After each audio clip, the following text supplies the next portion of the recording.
Hrvatska juniorska ženska reprezentacija europske prvakinje u Bukureštu. Barbara, koliko ovo znači za Hrvatsku? Ovo je veliki rezultat. Nakon prošlogodišnjeg 3. mjesta na svjetskom prvenstvu sad smo osvojili prvo mjesto u Europi. Najavili smo se sad za Miami, idemo sve skupo na Miami, dobili smo danas tu obavijest i sve smo bile sretne i još nam Rita stiže kao pojačanje i nadam se da ćemo biti bolje nego prošle godine ako ne uspjeti ovo pokazati u Miami. U finalu nisi nastupila, ali najbolje kao sa strane, pošto si možemo analizirati sve borbe. Ajmo od početka, Tihejna borba. Tihejna borba, super, ja sam skroz zadovoljna kako ona to odradila i on na glavu je bacila francuskinju, svaka čast, baš je bilo super.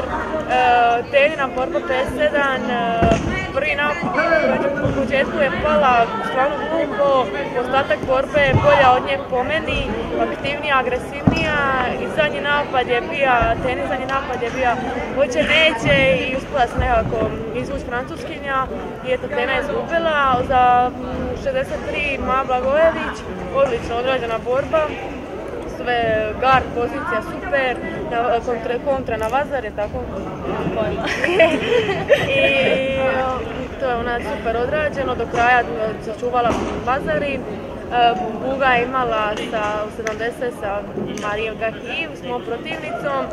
Iskreno, teško da tu Buga mogla proći, ali mislim dobro se borila, nije imala baš velike šanse jer je stvarno jača i teža, ali eto ona se borila koliko je mogla i u finalu za kraju u plusu Šulte naša, stvarno super, jako je ozlijeđena, stvarno velika pobjeda. Da, tokom dana smo vidjeli da si mijenjala Ivanu Šutalo, kako je bilo sa strane samo gledat borbu kad ništa ne možeš napraviti? Pa užas je bilo kad smo imali 2-1 smo imali pobjedu i sad kreće Buga sa 70 sa Turom koja je sad tukla i bilo bi, ajme meni zašto ja sad nisam tu da imamo sigurno pobjedu, ako nadam se da bi to ponovila što sam pojedinačno uspjela pobijediti. I onda je bilo, Buga izgubi i onda se hoće li Šutalo moći sa ozlijeđenim ramenom, hoće neće, pa vodi pa gubi i na kraju četvrti Šido za francuskinju i veliki. I mogli smo vidjeti još tokom dana da si pobjedila europsku prvakinju u plus kategoriji. Kako je osjećaj? Vice finalistice obe dvije, europsku i prvakinju, vice prvakinju obe. Ako se bude odlučila da je ljati da mogu, znam da ću uspjeti u plusu. Iznad svih! Hrvatska!